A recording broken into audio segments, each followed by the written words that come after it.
Taste the Daily. Holidays-nale, adu namma GT Holidays da. GT Holidays, South India's #1 travel brand. You know you are special when you're with GT Holidays.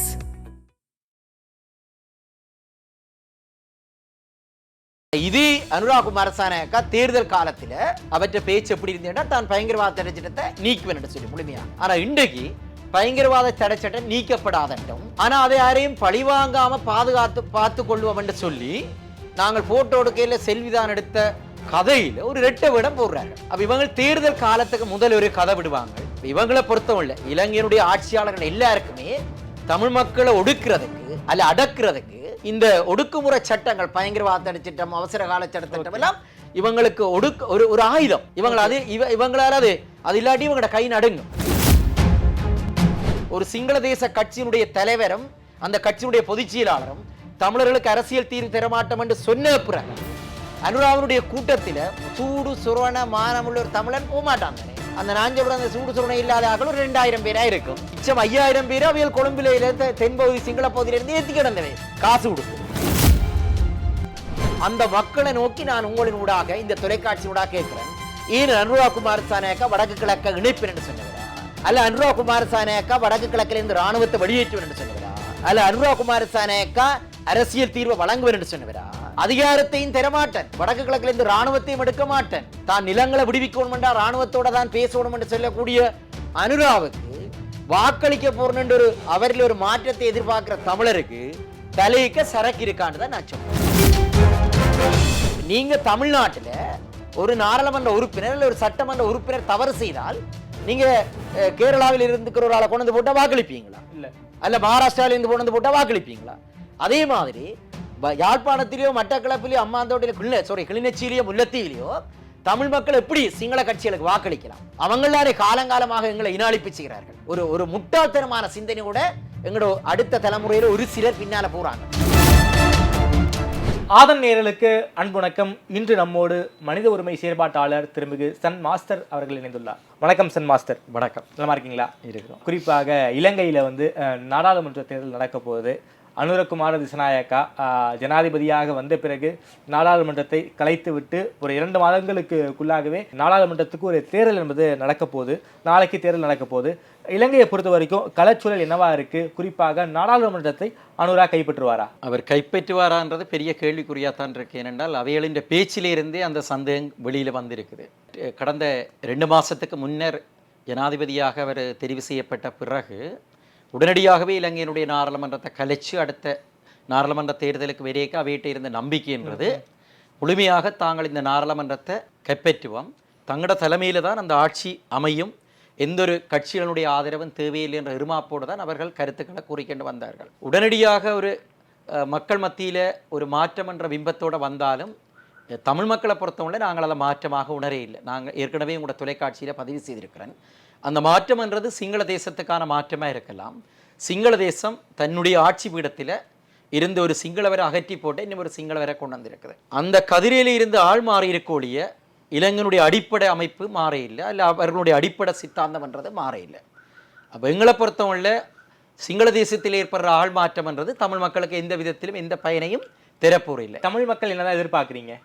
இல்லை, தமிழ் மக்கள் எதிர்பார்த்த எதையுமே அனுரா மட்டுமில்லை, 1948 இருந்து இந்த ஆட்சிக்கு வந்த ஒவ்வொரு அரசு தலைவர்களும் சரி நாடாளுமன்றமும் சரி தமிழ் மக்களுக்கான எந்த ஒரு நன்மையும் செய்யல. இப்போ நீங்கள் பொதுவாக பார்த்தீங்கன்னா தெரியும், கடந்த யுத்தம் முடிஞ்சோன்னா மஹிந்த ராஜபக்ச சொன்னவர் இறந்தவர்களை தவிர எல்லாவற்றையும் தெரிவேன் என்று சொல்லி, இறந்தவர்களை அவர் எழுப்பி அதிசயம் செய்ய வேண்டாம், அதை விட 13 திருத்த சட்டத்தை தான் முழுமையாக நடைமுறைப்படுத்துவேன், 13+ என்று பேசினார்.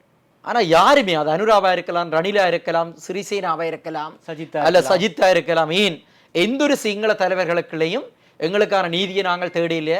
அதால தான் நாங்கள் அனைத்துலக சமூகத்திட்ட எங்களுக்கான நீதியை, அரசியல் தீர்வையும் எங்களோட இன அழிப்புக்கான நீதியும் எதிர்பார்க்கிறோம். உங்களுக்கு தெரியும், அனுரா வந்த பிறகு அனுரா என்று அலை அடித்தது, அதை அடித்த இதை அடிச்சேன்னு எல்லாம் அவிட்டு விடுறாங்க கதையில. அதுக்கு பின்னால இழுவிட்டு போற ஒரு சில எங்களோட தமிழ் கிறுக்கங்களும் இருக்கிறாங்க. இலங்கையின் நம்பிக்கை நாயகர்னு அனுராவை கொண்டாடுறாங்க. அது யாராவது ஒரு ஆளுமை உள்ளாக்கள் அல்ல ஈழத்தமிழற்ற விடுதலை போராட்டத்தை கூர்ந்து கமனிக்கிறார்கள், அல்ல தமிழ் மக்களுக்கான ஒரு அரசியல் தீர்வு தேவை என்ற ஒரு நிலப்பாட்டோட சித்தாந்த ரீதியாக இருக்கிற எந்த தமிழனும் அனுராவை ஏற்றுக்கொள்ள மாட்டார். அதுக்கு உதாரணங்களை நான் சொல்றேன். இப்போ அனுரா வரியக்கு முதல் சொன்னாரு தான் பயங்கரவாத தடை சட்டத்தை நீக்குவேன் என்று சொல்லி.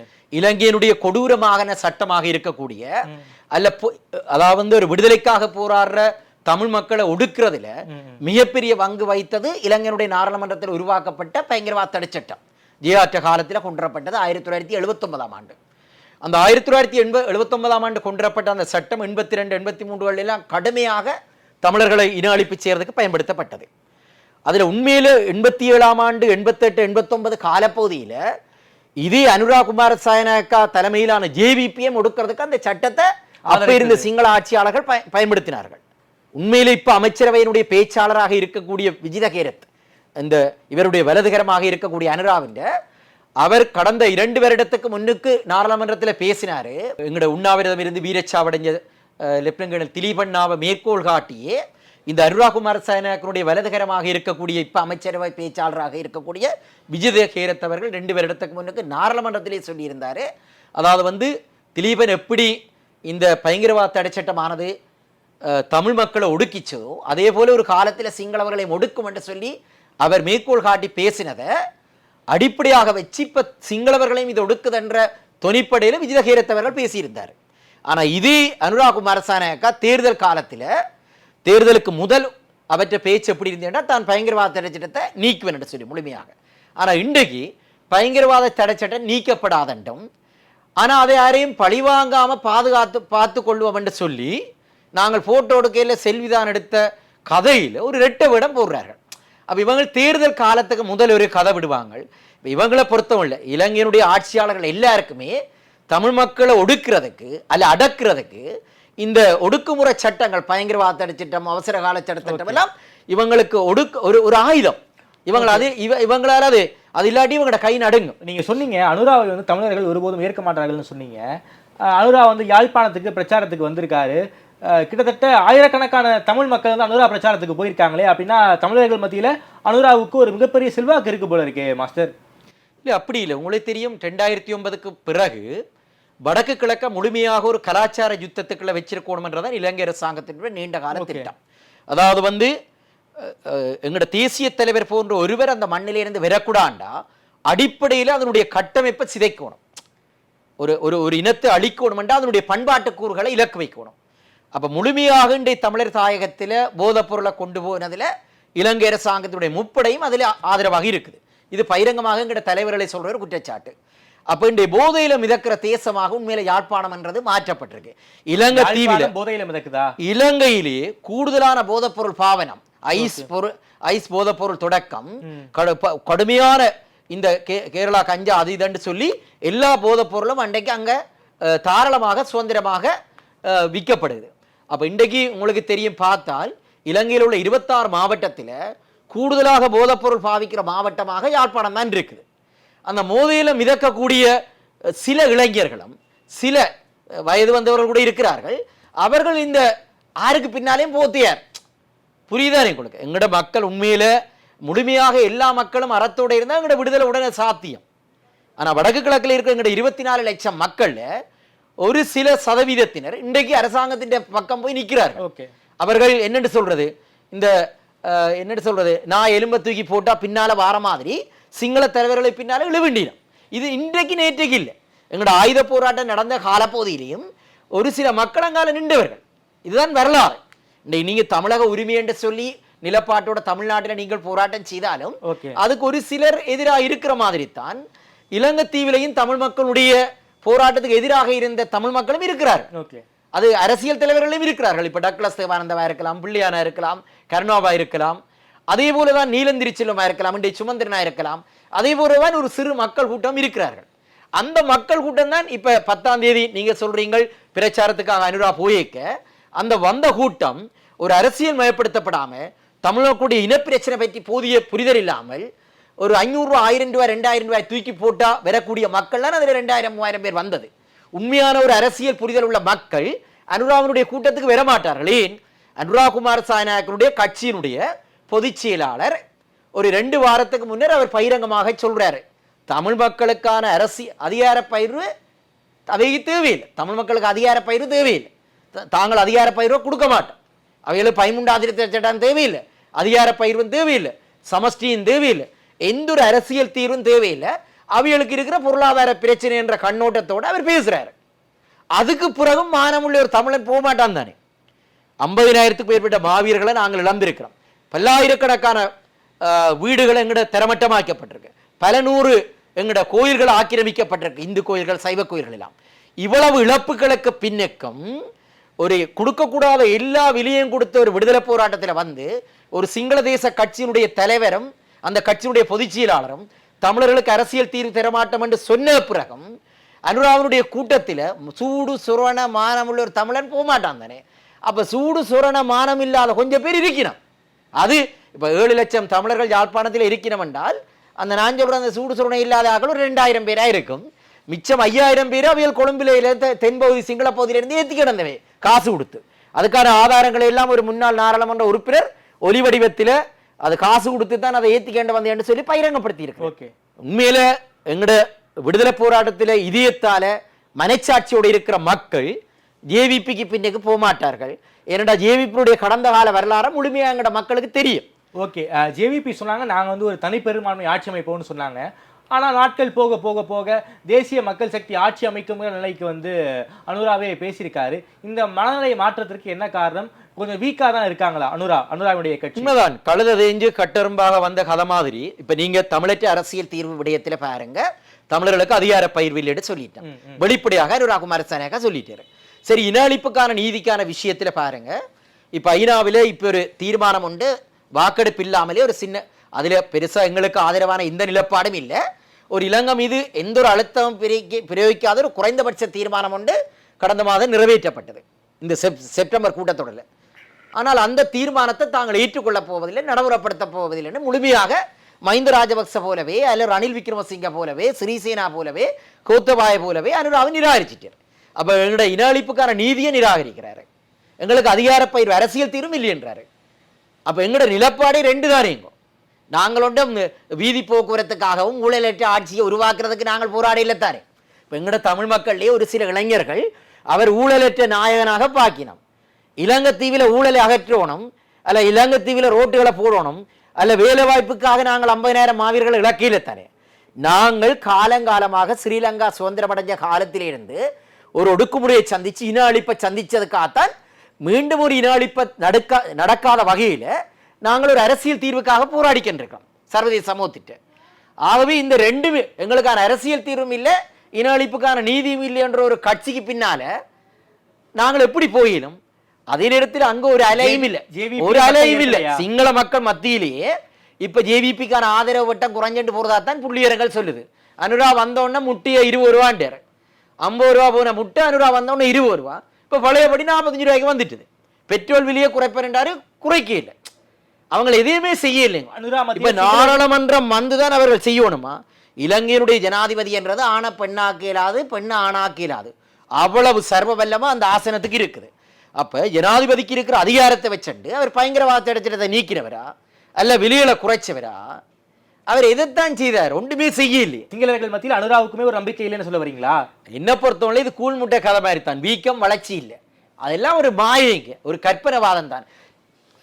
ஒவ்வொரு தலைவர்களினுடைய மாற்றம் என்றதை நான் இப்படி பார்க்கிறேன். அனுராவுடைய மாற்றம் என்றது உண்மையில நான் இப்படி எடுத்துக்கொள்றேன். அந்த மாற்றத்தை சிங்கள தேசத்தில் நான் எப்படி பார்க்கிறேன் என்றால், காலங்காலமாக உங்களுக்கு தெரியும், அந்த மன்னர்கள் பரம்பரை மாதிரி செனநாயக்கா பரம்பரைக்கு ஆட்சி விடம் இருந்துச்சு. பேருந்து ஜேவத்தினா குடும்பத்துக்குள்ள அந்த ஆட்சி அதிகாரம் போச்சுது, பேருந்து பண்டார நாயக்கா குடும்பத்திட்ட போச்சுது, பேருந்து ராஜபக்ச குடும்பத்திட்ட போச்சுது, பேருந்து ரணில் சிறிசேனான்ற ஒரு கூட்டாட்சிகளை இந்த அதிகாரம் நின்றுச்சுது.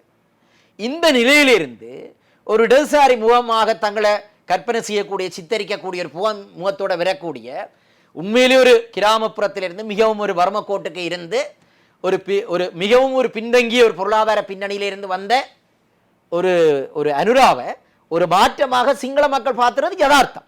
ஆனா அந்த மாற்றம் தமிழர்களுக்கு எந்த பயன் என்று கேட்கிறேன்.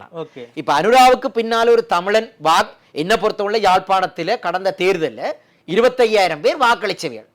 நான் அந்த வாக்களிச்ச 25,000 பேர்கிட்டையும் இந்த நாடாளுமன்ற தேர்தலில் நாளைக்கு ஒரு 40-50,000 பேர் வாக்களிக்க தயாராக இருக்கிறதாக சொல்லப்படுறது.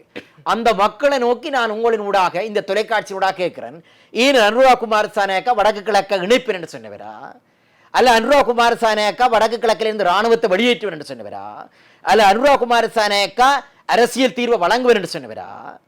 அதிகாரத்தையும் தரமாட்டேன், வடக்கு கிழக்கிலிருந்து ராணுவத்தையும் எடுக்க மாட்டேன், தான் நிலங்களை விடுவிக்கணும் என்றால் ராணுவத்தோட தான் பேசணும் என்று சொல்லக்கூடிய அனுராவுக்கு வாக்களிக்க போறேன் ஒரு அவரில் ஒரு மாற்றத்தை எதிர்பார்க்கிற தமிழருக்கு தலையிக்க சரக்கு இருக்கான்னு தான் நான் சொல்றேன்.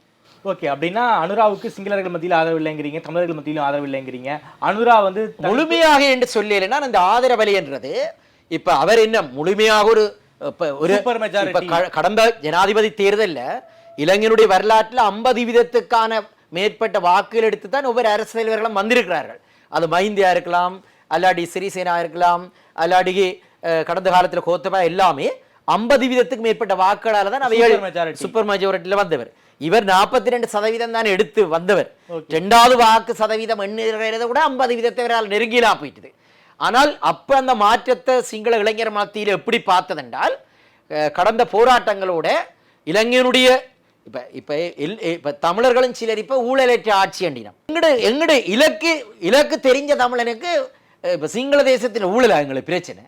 எங்கட இலக்கு என்னங்கோ, வடக்கு கிழக்கு இணைக்கப்படணும், இன அழிப்புக்கான நீதி வேணும், தமிழர் தாயத்திலிருந்து இராணுவம் வெளியேற்றப்படணும், தமிழர்களுக்கு ஒரு சுயநிர்ணய உரிமையுடன் கூடிய ஒரு சமஷ்டி அடிப்படையிலான அரசியல் இருக்கு. இதுல தலையக்க தெளிவா இருக்கிறவன் அனுராக்கு பின்னால போக மாட்டான் தானே. இது எதையுமே அனுரா செய்ய மாட்டே தானே, அவரே சொல்லிட்டே தானே. அப்படி என்றால் ஒரு கூட்டணி ஆட்சியை நோக்கி தான் இலங்கை நாடாளுமன்றம் இருக்குன்னு நினைக்கிறீங்களா? வரக்கூடிய வாய்ப்பு இருக்கு. ஏனென்றால் இவ்வளவு காலமும் தனியே தாங்கள் ஆட்சி அமைப்பவர் என்று கூவினவர்கள் இப்ப நேற்று முன்தினம் பார்த்தேன் என்னென்றால் ஒரு கூட்டாட்சி அரசாங்கம், தேசிய அரசாங்கத்தை பற்றி கலைக்க வலிக்கிறேன். அதுக்கு என்ன காரணம் என்றால், சில வேளை தாங்கள் பெரும்பான்மையாக வந்தாலும் அதுல தமிழர்களுடைய எண்ணிக்கை முஸ்லிம்களின் எண்ணிக்கை இல்லை என்றால் ஒரு சிங்கள மயப்படுத்தப்பட்ட ஒரு முழுமையான ஒரு ஆட்சி அதிகாரமாக இது போயிடக்கூடாது. அது சர்வதேச மட்டத்தில் தங்களுக்கு ஒரு எதிரான நிலப்பாட்டை போகணும். அவங்கள பொறுத்தவரை தமிழர்களையும் முஸ்லீம்களையும் தங்களோட பிடிக்குள்ள வச்சு ஒரு ஆட்சியை கொண்டு வரணும் என்றதான் சிங்கள ஒவ்வொரு கட்சிகளுடைய நிலப்பாடாக இருக்கு. தமிழர்களுக்கோ முஸ்லீம்களுக்கோ எந்த அதிகாரத்தையும் கொடுக்கக்கூடாது. ஆனால் அவர்களுடைய வாக்குகளை பெற்றா அவைகளை தங்களோட பிடிக்கு அடிமையாக வச்சுண்டு அரசு தலைவராக வரணும் என்றதான் அவையின் நிலப்பாடு. அதனிடத்தில் தமிழ் முஸ்லீம் இந்த மக்களுடைய வாக்குகளை ஆக்கிரமிக்கிறதுக்காகத்தான், அல்ல தமிழர்கள் பகுதிகளில் அல்ல முஸ்லீம் பகுதிகளில் நிறுத்தப்பட்ட தங்களோட வேட்பாளரை வெல்ல வைக்கிறதுக்குத்தான் இந்த தேசிய அரசாங்கம் என்ற இந்த கருத்தை இவள் அவிட்டு விட்டிருக்கிறோம்.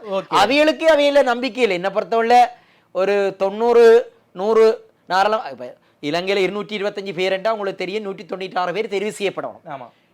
அந்த இலக்க கூட அவையில் எடுப்பினமான்றது சாத்தியம் இல்லை. ஏனென்றால் பெரும்பான்மையாக ஆட்சி அமைக்கணும் என்றால் 113 பேர் வேணும்.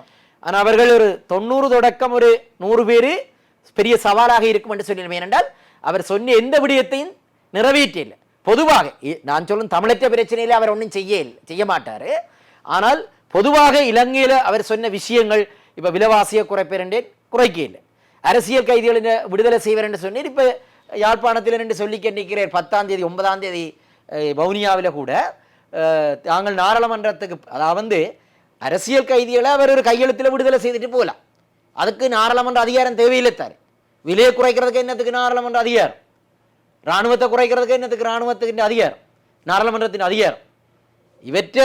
இவரே சர்வ வல்லமையோட இருக்கிறீர். அவர் எதையுமே செய்ய மாட்டார். ஓகே, தமிழர்களுக்கும் எதுவும் செய்ய மாட்டாருங்கிறீங்களா? தமிழர்களுக்கு மட்டுமில்லை, அவர் சிங்களவர்களுக்குள்ள மாற்றத்தை கொண்டு வருவார். ஏன்னா சிங்களவர்கள் இப்ப தமிழ் மக்கள் எங்கட வாக்காளர்கள் ஒரு சிலர் முட்டாளாக்கப்பட்டிருக்கிறோம் என்றால், இப்ப அனுராவுக்கு பின்னால சில யூடியூப் சேனல் ஓடிக்கிட்டு இருக்கிறாங்க. யாழ்ப்பாணத்தில் எல்லாம் பார்த்தேன். சில மக்கள் வடக்கு கிழக்கில் ஒரு சில தமிழர்களும் முஸ்லீம்களும் பின்னால் ஓடினோம். அவைகளை நான் கேட்கிற ஒரே கேள்வி என்றால், இப்ப சிங்களவர்கள் தங்களுக்கான அதிகாரத்தை சிங்களவர்களை தான் மாற்றுவார்கள். இப்ப நீங்க அம்பாந்தோட்டையில ஒரு சிங்கள வேட்பாளர் சரியில்லை, ஒரு சிங்கள நாடாளுமன்ற உறுப்பினரோ சிங்கள அமைச்சரோ சரியில்லை என்றால் இன்னும் ஒரு சிங்களவரை தான் அவங்க கொண்டு வருவாங்க. இப்ப தமிழற்ற பகுதியில் நான் வெளிப்படையாகவே சொல்றேன், கடந்த காலத்தில் எங்களோட தமிழ் தேசிய தலைமைகள் முழுமையாக தமிழ் மக்கள் எதிர்பார்த்த பணிகளை செய்யல. பெரும்பாலான எங்களோட தமிழ் தலைவர்கள் சிங்களத்தினுடைய நிகழ்ச்சி நிலைகளை போய்விட்டார்கள். அப்ப அந்த அதிருப்தியில அடுத்த எங்களோட தலைமுறை இளைஞர்கள், எங்களோட தமிழ் இளைஞர்கள், தமிழ் மக்கள் எல்லாம் அனுராவை நோக்கி ஓடிடாதானே. எங்களோட வீட்டுக்குள்ள குப்பை இருக்குது, பிரச்சனை இருக்கன்னுட்டு நான் பக்கத்து வீட்டுக்காரன் அப்பான்னு சொல்லிடாதானே. எங்களோட அப்பா தண்ணி அடிக்கிறாரு பக்கத்து வீட்டு குஞ்சு தம்பியை சொல்லிடாதானே அப்பான்ட்டு. அதே மாதிரி தமிழ் மக்கள் தங்கட பிரதிநிதிகள் துரோகம் செய்தால் அடுத்த பிரதிநிதியை தமிழர்களை இருந்து கொண்டு வாங்க வேணும். இப்போ நீங்கள் தமிழ்நாட்டில் ஒரு நாடாளுமன்ற உறுப்பினர் இல்லை ஒரு சட்டமன்ற உறுப்பினர் தவறு செய்தால் நீங்கள் கேரளாவில் இருந்துக்கிற ஒரு ஆளை கொண்டு வந்து போட்டால் வாக்களிப்பீங்களா? இல்லை. அல்ல மகாராஷ்டிராவில் இருந்து கொண்டு வந்து போட்டால் வாக்களிப்பீங்களா? அதே மாதிரி யாழ்ப்பாணத்திலேயோ மட்டக்களப்பிலேயோ அம்மாந்தோட்டையில கிளிநொச்சியிலேயோ முல்லைத்தீவிலேயோ தமிழ் மக்கள் எப்படி சிங்கள கட்சிகளுக்கு வாக்களிக்கலாம்? அவங்களாரே காலங்காலமாக எங்களை இனாளிப்பு செய்கிறார்கள். ஒரு முட்டாள்தனமான சிந்தனையோட எங்களோட அடுத்த தலைமுறையில ஒரு சிலர் பின்னால போறாங்க. எல்லா மக்களும் இல்லை. தமிழ் மக்கள் பெரும்பான்மையாக தமிழ் தேசியத்தோட தமிழ் மக்களின் நீதிக்கான பயணத்தில் தெளிவாக அறிவார்ந்திருக்கிறார்கள். ஒரு சில மூல குறைஞ்சதுகள் அதுகளுக்கு தலைக்கு போது ஏறி போய் அப்படி இழுபட்டு தெரியுது. ஓகே, கடைசி கேள்வி. இலங்கையுடைய புகழ்பெற்ற சுற்றுலா தலம் அருகம்குடா, அங்க வந்து இஸ்ரேலியர்கள் மீது தாக்குதல் நடத்த ஒரு திட்டம் போட்டிருக்காங்க. அந்த இஸ்ரேலியர்கள் மீது தாக்குதல் நடத்த திட்டம் போட்டவங்க தான் அமெரிக்காவில் ட்ரம்ப் மீது தாக்குதல் நடத்த திட்டம் போட்டவர்கள் அப்படிங்கிற செய்திகள்லாம் கசிய விடப்படுகிறது. இதில் எந்த அளவுக்கு உண்மைத்தன்மை இருக்கு? இல்லை, இதில் கசிய விடப்படுறதை விட இது மெய்யார தகவலாக தான் இது வெளிவந்திருக்கு. இப்போ அது வந்து உங்களுக்கு தெரியும், இந்த அலைச்சரக்கல் என்று சொல்லுவாங்க, கடல் அலைச்சரக்கல், கடல் சரக்கல் அல்ல அலைச்சரக்கல். அந்த அலைச்சரக்கல் விளையாட்டுக்கு புகழ்பெற்ற உலகத்தினுடைய 10 கடற்கரையில் உண்டு அருகம்குடா. அது எங்கட தமிழற்ற பகுதியிலே இருக்குது. வடக்கு கிழக்கு தான் எங்கட தமிழற்ற தாயகம். அதை 10ஆம் தேதி மேடையில் பகிரங்கமாகவே வடக்கு யாழ்ப்பாணம் வடக்குன்னு சொல்லி அனுராகுமார் சானேக்கா தலைமையிலான கட்சி தான் 2007ஆம் ஆண்டு வடக்கு கிழக்க பிரிச்சார்கள் நீதிமன்றத்தில் போய். அப்போ இன்றைக்கு கிழக்க விட்டுட்டு வடக்குன்னு தான் அவை சொல்லிக்கின்றான். அப்போ தமிழர் தாயமான எங்கட கிழக்கு பகுதியில் அந்த அம்பார மாவட்டத்தில் பொத்துவில் என்ற இடத்தில் இருக்கிற அந்த கரையோர பகுதியில் அருகம்குடா என்ற இடம் இருக்குது. அது உலக பிரசித்தி பெற்ற ஒரு கடற்கரை சுற்றுலாவுக்கு.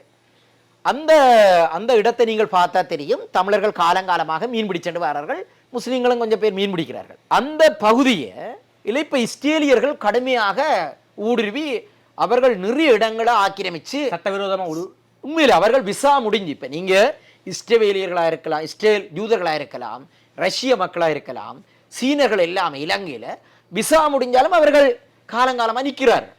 ஆனா இதே இந்தியா இப்ப தமிழ்நாட்டிலிருந்து போற ஒரு ஆளோ அல்ல மகாராஷ்டிராலேருந்தோ இல்ல டெல்லியிலிருந்து போன ஆக்கள் விசா முடிஞ்சால் கைது செய்யப்படுவார்கள் அல்ல அவர்கள் வெளியேற்றப்படுவார்கள்.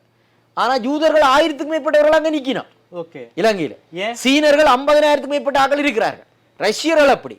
அதான் அந்த அவங்களோட கொள்கையை அப்படித்தானே. இரண்டால் அவருடைய முதலீடுகள் அவருடைய ஆதரவு தேவை, அவர்கள் பலமானவர்கள் என்றும். ஆனா இந்தியாவுடைய எதிர்ப்புவாதம் என்றது அவர்கள்ட்ட அடிப்படையில் இருக்குத்தானே. இந்தியா அவ்வளவுதான் நேசக்கரத்தை நீட்டினாலும் இந்தியாவை ஒடுக்கணும் என்ற மனநிலையிலிருந்து இந்திய பிரஜைகள் யாராவது விசா முடிஞ்சுட்டா பிடிச்சி கலைச்சி விட்டுருவாங்க, அல்லாடியாவைகளை கை செய்வாங்க. யூதர்கள் 1000க்கு மேலே நிற்கணும்.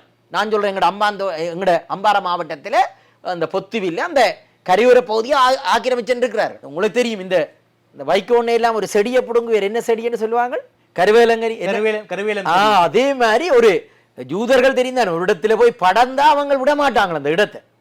யூதர்கள் ஒரு இன்றைய காசாவில் என்ன நடக்குது, அதே போல யூதர்கள் இலங்கைத்தீவில் ஒரு நிலத்தில் நிலங்கொள்றேன்றது பெரிய ஆபத்து.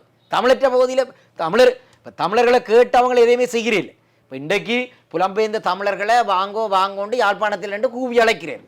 ஆனால் பயங்கரவாத அடிச்சடத்தை நிற்க மாட்டேன். வடக்கு கிழக்கில் 6 தமிழருக்கு ஒரு இராணுவத்தை வச்சண்டு கூவினா எப்படி தமிழ் மக்கள் எப்படி முதலீடு செய்ய வருவார்கள்? ஆனால் வடக்கு கிழக்கில் எங்களை கேட்டு எந்த முதலீட்டையும் இப்போ அதானி குழுமத்துக்கு மன்னாரில் இலங்கை அரசாங்கம் ப்ரொஜெக்டை கொடுத்திருந்தான்னு அதே நேரத்தில் யூதர்களுக்கான இந்த சுற்றுலா தலங்களுக்கான இடங்களை ஒதுக்கியிருந்தா கூட எங்களுக்கு கேட்டு எதையுமே செய்கிறேன். அந்த அருகம்குடாவில் 6 பேர் இப்போ மாலதீவை சேர்ந்த ஒரு பிரஜை உட்பட இலங்கையை சேர்ந்த 5 பேர் உட்பட 6 பேர் அண்மையில் கைது செய்யப்பட்டவை கடந்த மாதம் இறுதி பகுதியில். அவர்கள் அதாவது அந்த அங்கே தங்கியிருந்த யூதர்கள், அந்த சுற்றுலாவுக்கு வந்த யூதர்கள் மீது அருகம்குடாவில் ஒரு தாக்குதலை மேற்கொள்ள திட்டமிட்டது என்ற அடிப்படையில் தான் சந்தேகத்தில் கைது செய்யப்பட்டார்கள். இப்போ ஒரு கதை வெளியில் வந்திருக்கு. இப்போ 2 நாளைக்கு முன்னுக்கு பார்த்த அமெரிக்காவுடைய நீதி திணைக்களம் ஒரு அறிக்கை விட்டிருக்கேன் என்றால், அமெரிக்காவுடைய இப்போ தெரிவு செய்யப்பட்ட புதிய ஜனாதிபதி ட்ரம்ப் மீது தாக்குதலை திட்டமிட்ட சூஸ்திரதாரி தான் இந்த அருகம்குடா மீதான தாக்குதலையும் திட்டமிட்டது என்று சொல்லி. ட்ரம்ப் மீதான தாக்குதலுக்கு பின்னணியில் இருந்த மூலதான் அருகம்குடாவில் யூதர்கள் மீதான தாக்குதலையும் திட்டமிட்ட அணியையும் வழி நடத்தினது என்றொரு கருத்து சொல்லப்படுது. அப்ப இது உண்மையில எப்படி என்றால், நான் நினைக்கிறேன் சகோரி என்ற ஆள் தான் அந்த மூளையா செயல்பட்டவர். உங்களுக்கு தெரியும், ஈரானை சேர்ந்த ஒரு ஆள் அமெரிக்காவில். அமெரிக்காவில் உங்களுக்கு தெரியும், கொலை செய்கிறதுக்கே குழுக்கள் இருக்கு, சிண்டிகேட் சொல்லுவாங்க. அதே மாதிரி கொலை செய்கிற குழுக்களை அந்த சகோரி எப்படி அமெரிக்காவில் பயன்படுத்தி அமெரிக்காவுடைய வேட்பாளராக அன்றைக்கு இருந்த ட்ரம் மீதான தாக்குதலை திட்டமிட்டாரோ அவர்தான் அரகங்குடாவிலையும் தாக்குதலை திட்டமிட்டார் என்று சொல்லி இப்ப அமெரிக்காவுடைய நீதி திணைக்களமே இந்த அறிக்கை வெளியிட்டிருக்குது. அப்ப அதால இன்றைக்கு அமெரிக்காவின் கொழும்பில் இருக்கக்கூடிய அமெரிக்க தூதரகம் தங்களோட பயணிகள் அந்த அரகங்குடான்ற இடத்துக்கு போகணும் என்று சொல்லி இருக்குது. அப்ப சுற்றுலாத்துறையைத்தான் பெரிய வருமானமாக நம்பிக்கொண்டு இருக்கக்கூடிய இலங்கை அரசாங்கம் அதை சொல்லி அமெரிக்காட்ட அந்த அந்த அறிக்கையை வாபஸ் வாங்க சொல்லியிருக்கு. சுற்றுலாக்களுக்கு அச்சுறுத்தல் என்றால் தங்களோட சுற்றுலாத்துறை வீழ்ச்சி அடையும் என்று சொல்லி. அப்ப இது ஒரு பெரிய ஒரு நெருக்கடியாக அங்கே போய்கின்றிருக்கு இந்த தேர்தல் நேரத்தில். ஆனால் எனக்கு ஒரு சந்தேகம் இருக்குன்னா, ஒருவேளை பயங்கரவாத தடைச்சட்டத்தை நீக்காம விடுறதுக்கு இப்போ பயங்கரவாத தடைச்சட்டத்தை எடுக்க சொல்லி தமிழர்கள் தொடர்ந்து அழுத்தம் கொடுக்க இந்த தேர்தல் நேரத்தில் பயங்கரவாத தடைச்சட்டம்ன்றது ஜனாதிபதிக்கு ஒரு கவசமாக தமிழர்கள் ஒடுக்க தேவை என்றதால இந்த தாக்குதல் திட்டத்தை வச்செண்டு இந்த சட்டத்தை நாங்கள் எடுக்க மாட்டோம் என்ற நியாயங்களையும் அனுரா தலைமையிலான ஆட்சி அதிகாரம் சொல்லிக்கொண்டிருக்கு. ஓகே, குறிப்பாக அனுரா வந்து இந்த அதிபராக ஆயிட்டாரு. அவருடைய செயல்பாடுகளை எப்படி பார்க்குறீங்க? குறிப்பாக இந்தியாவுக்கு எதிராக அவருடைய செயல்பாடுகள் இருக்கா? அண்மையில் பயன்முடா ஜெய்சங்கர் இவர் அனுரா ஆட்சி ஜனாதிபதியாக வந்த பிறகு இந்தியாவுடைய வெளியுறவுத்துறை அமைச்சர் போய் அவரை சந்தித்ததென்றும் அவர் பயன்முடா திருத்தி சட்டம் பற்றி நடைமுறைப்படுத்த சொல்லி அமுல்படுத்த கேட்டதாகவும் செய்திகள் வெளியில் வந்தது. அவர் அனுரா என்ன கருத்தை சொன்னார்ன்றதை இந்த ஊடகங்களையும் வெளியில் வரையில்லை. ஜெய்சங்கர் வலியுறுத்தி நின்று தான் வந்தனதோடைய, ஆனால் இலங்கை அரசு தலைவர் என்ன அனுரா குமாரசானேக்கா சொன்னார்ன்றது இந்த பதிவிலையும் வரையில்லை. இந்தியாவுடைய எதிர்ப்பு வாதம் என்றது அவங்களோட மூலையிலே எழுதப்பட்ட ஒரு விஷயம். ஜேவிபியினுடைய அவங்க காலங்காலமாகவே, அதாவது வந்து எங்களோட மலையக உறவுகளுக்கு எதிராக இல்லை இந்தியாவுக்கு எதிராக இந்திய இலங்கை ஒப்பந்தம் செய்ததுக்கு எதிராகவே பெரிய கிளர்ச்சிகளை செய்தாக்கள் ஜேவிபி என்றது. அப்போ ஜேவிபி என்றது ஒரு சீனாவினுடைய சார்போட இந்திய ஒடுக்கு வாதத்தோட மேற்கொண்டாலும் அவங்களுக்கு இப்போ இருக்கக்கூடிய இந்த பொருளாதார நெருக்கடி, இந்த உலக ஒழுங்கோட இணைந்து போகணும், பிராந்திய வல்லரசுகளுடைய அரவணைப்பு தேவை என்றதுக்காக வெளியில் அவையில் காட்டில் வெளி தோற்றத்தில் இந்தியாவுக்கு எதிராகவோ இல்லை சீனாவை அரவணைக்கிற மாதிரி ஒரு தோற்றப்பாட்டை காட்டாட்டியும் உள்ளார்ந்த ரீதியாக இந்தியாவுக்கு எதிரான நிலப்பாட்டோடு தான் அனுரா குமாரசானேக்கனுடைய நகர்வுகள் இருக்குது. ஏனென்றால் 13ஆம் திருத்தச் சட்டத்தை நாங்கள் நடைமுறைப்படுத்த மாட்டோம் என்று சொல்வதென்றது, 13ஆம் திருத்தச் சட்டம் ஈழத்தமிழர்களுக்கு கேட்டு கொண்டுவரப்பட்ட சட்டம் இல்லை, அல்ல ஈழத்தமிழரும் இலங்கையும் செய்து கொண்ட சட்டம் இல்லை, அது இந்தியா இலங்கை அரசும் செய்து கொண்ட சட்டம். அப்ப 13ஆம் திருத்தச் சட்டத்தை நடைமுறைப்படுத்த மாட்டேன் என்று ஜேவிபி பகிரங்கமாக சொல்வதனூடாக இந்தியாவோட செய்து கொண்ட உடன்படிக்கையை நாங்கள் நடைமுறைப்படுத்த மாட்டோம் என்று தானே சொல்றாரு. அப்ப இதுல இருந்து விளங்குதானே ஒரு சர்வதேச ஒப்பந்தம், இலங்கை இந்திய ஒப்பந்தம் சர்வதேச ஒப்பந்தம். அந்த ஒப்பந்தத்தின் வழியே உருவாக்கப்பட்ட 13ஆம் திருத்தச் சட்டம் இலங்கையினுடைய ஆட்சி அதிகாரத்திலே ஏற்கனவே இருக்குது. அதை நடைமுறைப்படுத்துறதுக்கு ஒன்று இலங்கையினுடைய நாடாளுமன்ற தேர்தலுக்கும் சம்பந்தம் இல்லை, அது ஜனாதிபதியே செய்துட்டு போகலாம். ஆனால் அதை நடைமுறைப்படுத்த மாட்டோம், பகிர்வை நாங்கள் வழங்க மாட்டோம் என்று சொல்றது அது இந்தியாவுக்கு எதிரான கருத்து தானே. அல்ல அதானி குழுமத்தினுடைய அந்த அந்த ப்ராஜெக்டை பற்றி மீள்பரிசீலனை செய்கிறதா இருக்கலாம், அல்லாடிக்கு அங்கால அம்மாந்தோட்ட துறைமுகம் என்றது மஹிந்த ராஜபக்சேன்ற காலத்தில் கொண்டுவரப்பட்டது சீனாவின் பின்னணியோட. ஆனால் அது நான் இந்தியாவை சேர்ந்த ஒரு நிறுவனத்துக்கும் ரஷ்யாவை சேர்ந்த ஒரு நிறுவனத்துக்கும் தான் அது ஒப்பந்தம் போடப்பட்டது, கதைக்கப்பட்டது. இப்போ அதை கூட நாங்கள் மீள் பரிசீலனை செய்ய போகிறோம் என்று தான் குமாரசானேக்கா சொல்கிறாரு. ஆனால் இந்தியாவுக்கு எதிரான எல்லா நகர்வுகளையும் அவர்கள் சத்தம் இல்லாமல் செய்வார்கள். ஓகே, ஜேவிபி அவங்களும் ஒரு ஆயுத போராட்டத்தில் ஒரு கிளர்ச்சியாக பின்னணியில் வந்ததால அந்த அறிவையும் பயன்படுத்தி அவங்க சத்தமில்லாத ஒரு யுத்தத்தை தான் இந்தியா மீது தொடுப்பார்கள். ரொம்ப நன்றி மாஸ்டர். குறிப்பாக இலங்கை நாடாளுமன்ற தேர்தல் பற்றிய உங்களுடைய கருத்துக்களை ரொம்ப விரிவாக வச்சிருக்கீங்க. நேரம் கொடுத்து பேசியதுக்கு நன்றி.